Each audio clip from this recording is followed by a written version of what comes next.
If you are passionate about flying an aircraft, this is the show that will bring you up to speed with everything that is happening in the world of aviation. Hello and welcome to WION Wings. On the show, the Queen of the Skies, Boeing 747, witnessed its last flight by an American airline. We meet Anny Divya, whose grit and determination made her the world's youngest female Boeing 777 commander. And we tell you all about seaplanes and what makes them so popular. Very few aircraft in the history of aviation generate as much nostalgia as Boeing 747 or the Queen of the Skies. In fact, it is known by its familiar humpback form. Delta Airlines of US flew the last flight of 747 recently, signaling the end of an era that made flying possible for millions of people across the world.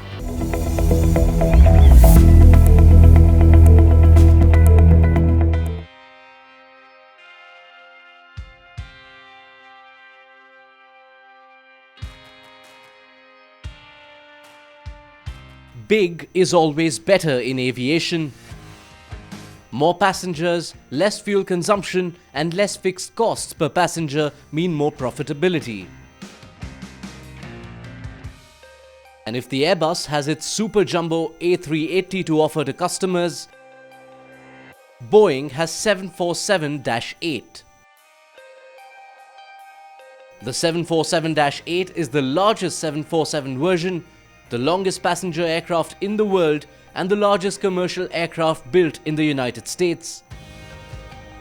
It's a wide-body jet airliner that was officially announced in 2005. It is the third generation of the 747, with a lengthened fuselage, redesigned wings, and improved efficiency. The 747 is offered in two main variants, the 747-8 Intercontinental for passengers or the 747-8I and the 747-8 Freighter for cargo. Boeing's Everett facility at Plainfield, US, originally built for the 747 program, is the site of the 747-8 assembly. The 747-8I can carry a maximum of 467 passengers. It has a 224.6 feet wingspan and it is more than 250 feet in length. The 747-8I can take around 1 million pounds of weight and produces 66,500 pounds of thrust. It comes for around $352 million and can travel 11,443 miles in the air without refueling, which means the 747-8I can fly from New York to Sydney without stopping. The firework of innovation, as Boeing calls it, the 747-8, as the current new development of Boeing's largest airliner, is notably in direct competition on long-haul routes with the Airbus A380. The A380 is a full-length double-deck aircraft now in service. For airlines seeking very large passenger airliners, the two have been pitched as competitors on various occasions. Let's now talk about the seating configuration and the interior layout of the 747-8I. Boeing has created a new light system for the 747-8. Interiors have warmer lights and accessing the different classes has been made a lot easier. The upper deck of the 747-8I has been given a private jet-like feel with horizontal full-fledged business class seats. The -8I's upper deck is lengthened compared to the 747-400. Most noticeable is the curved stairway to the upper deck and a more spacious main passenger entrance. The 747-8's main cabin uses an interior similar to that of the 777. Overhead bins are curved. The windows are also of similar size to the type used on the 777, which are 8% larger than those on the current 747-400s. The 747-8 features a new solid-state, light-emitting diode lighting system which can create mood lighting. In the beginning, the first 747-8F performed the model's maiden flight on February 8, 2010, with the 747-8I following on March 20, 2011. Delivery of the first 747 freighter aircraft occurred in October 2011, and the passenger model began deliveries in 2012. As of July 2017, confirmed orders for the 747-8 total 133, 88 of the freighter version and 45 of the passenger version.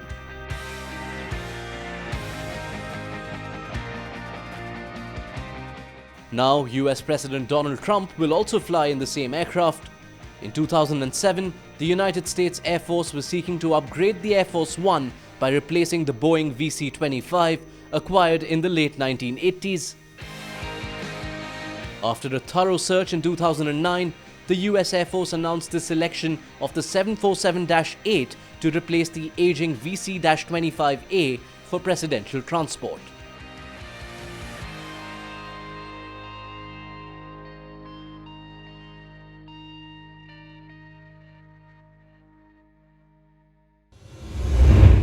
A young girl from Vijayawada in Andhra Pradesh had never heard about flying. The first time she entered an aircraft was when she had to learn how to fly it. She went on to become Boeing's youngest female commander to fly a 777 aircraft.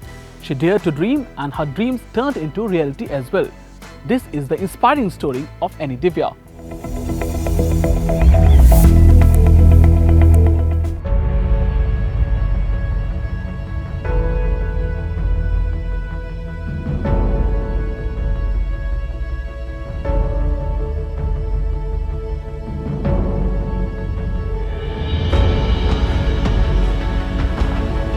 She grew up in Vijayawada in Andhra Pradesh. She was a young girl who looked up at the birds soaring in the sky and harbored a dream to fly. Nearly 2 decades later, Anny Divya made the whole country proud by becoming the youngest woman captain of a Boeing 777, an achievement that Anny wears lightly. I'm feeling very happy to be here, and I'm very thankful towards my parents, my teachers and God also, because not only the hard work plays an important role in life, but also to be in right place and right time. I'm sure a lot of people do put an effort, but I'm thankful that I got an opportunity to do this and be here today. So yes, I'm feeling all the gratitude towards everything which helped me to be here today. The Boeing 777 that Anny commands is the world's largest twin jet, a variant with a capacity of nearly 400 passengers. Interestingly, Anny herself had never travelled before as a passenger on a plane. The first time she stepped onto one was when she attended flying school at the Indira Gandhi Rashtriya Udan Academy. She was just 17 then. She earned herself a scholarship and completed her training at the age of 19. So finally, once in 9th class I was in, so my school teacher asked me, Divya, where you want to be in life? You want to be like a pollen grain which will be placed wherever the wind takes and places it, or you want to be where you want to be in life? And that was thought-provoking. So I'm like, I know what I want to be, but I don't know how. So he's like, how is not important? It's extremely important to know what you want to be. I'm like, no, I definitely know what, but I don't know how. He's like, no, how is not very important. You know what you want, you will find your way.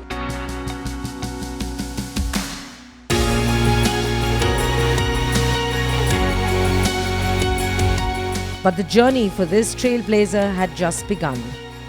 After finishing her training in the Raebareli district of Uttar Pradesh, Anny started working for Air India in Mumbai. She eventually completed advanced training in London, where she first flew a Boeing 777.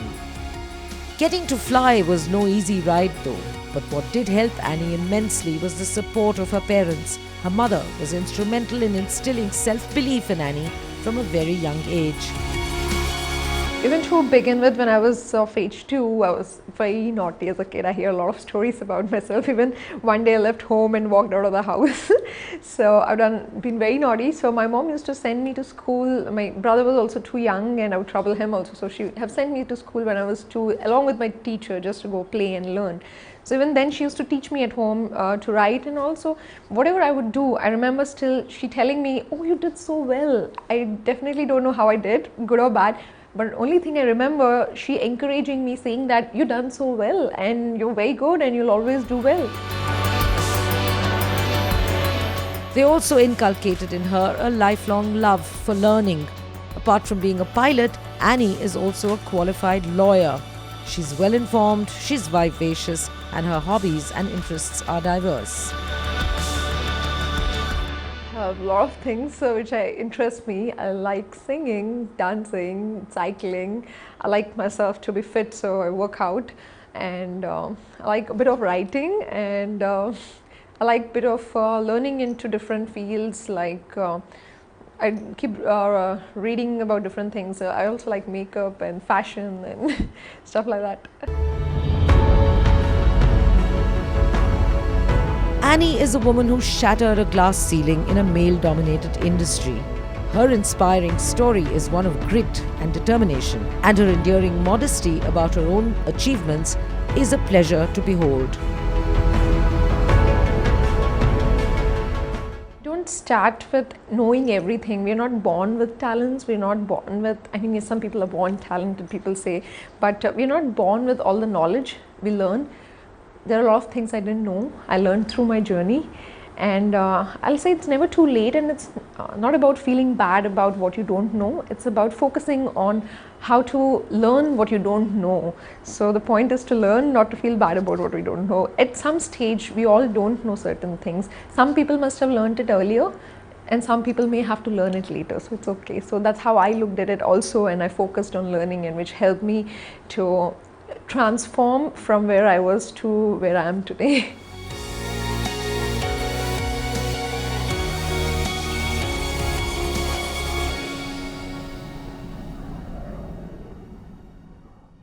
From Alaska to Ahmedabad, seaplanes are very popular across the globe.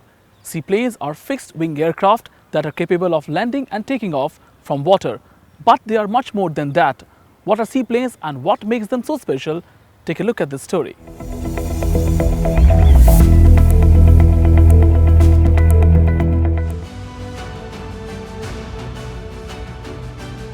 Seaplanes might be getting more public attention now, but their development is nearly as old as a normal aircraft's.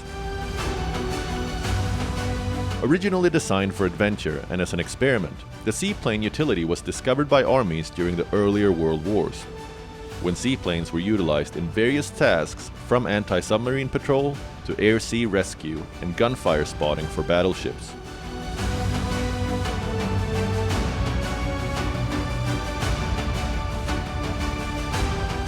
After World War II, the use of flying boats rapidly declined for several reasons, and the seaplanes found their utility in civilian purposes.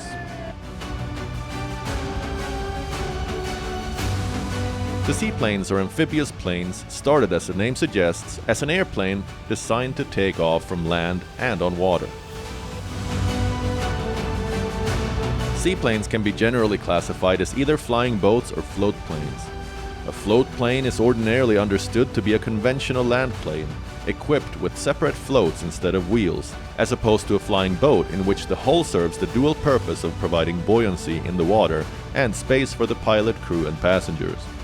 Those that can be operated on both land and water are called amphibians.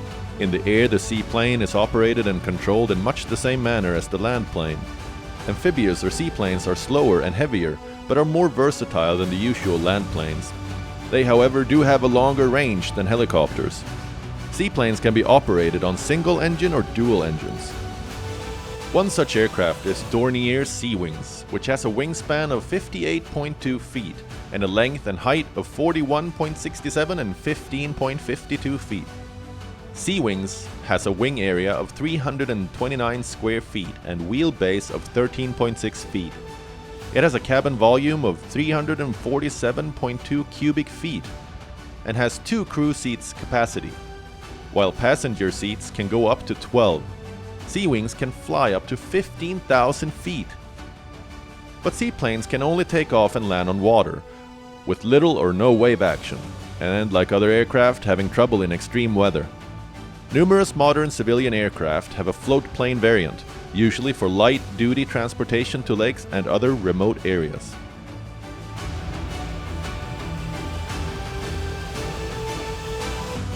One of India's largest low-cost airlines, SpiceJet, is in talks with Japan's Setouchi Holdings to purchase 100 amphibious or amphibian aircraft. This move is likely to cost around 400 million crore and has been undertaken to resolve the connectivity issue with remote areas that cannot support airport infrastructure. New developments are taking place in the world of aviation every day. There's an aircraft that no longer runs on conventional fuel. An airline in France is targeting only millennials, and drones are making it safe for Australians to swim in the seas. Here's a look at news from the world of aviation.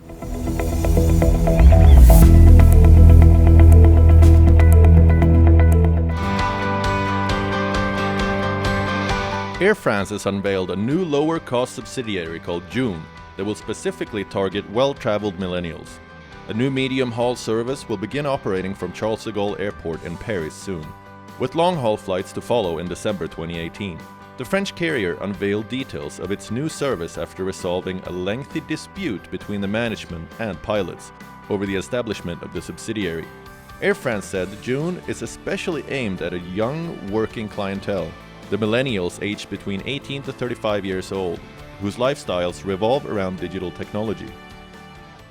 The name WION was chosen to illustrate a positive state of mind. WION is aimed at helping Air France compete with the increasingly intense competition from budget European airline carriers such as EasyJet and Gulf airlines such as Emirates.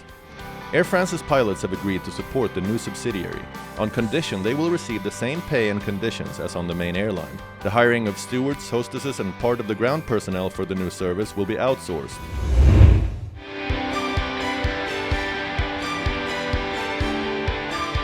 China's first cross-ocean biofuel flight has successfully completed its operations. After flying over 11,000 kilometers, Hainan Airlines Flight 497, which took off from Beijing, landed at Chicago International Airport. The Boeing 787 Dreamliner of Hainan Airlines flew with biological aviation fuel that is produced from waste cooking oil. The use of biofuel can reduce carbon emissions while ensuring flight safety and efficiency. Hainan Airlines say the use of biofuel is as safe as ordinary aviation fuels.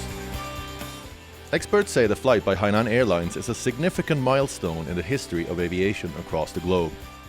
Hainan Airlines made China's first domestic biofuel-powered passenger flight in 2015, and after nearly 2 years, it has completed it just by flying on biofuel.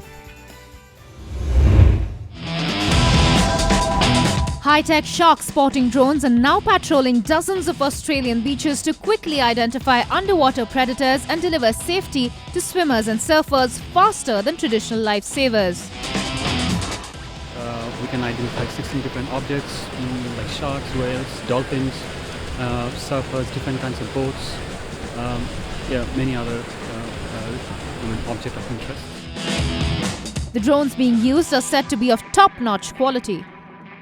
And there's things that drones can see that we can't see here from the beach. That's an amazing ability and new technology that I think is a wonderful opportunity for us at Surf Lifesaving. With this, it is time to say goodbye to all our viewers, but we leave you with some breathtaking visuals of a stunt performed by French wingsuit flyers from the top of a mountain in Switzerland. Take care and fly safe.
WION Wings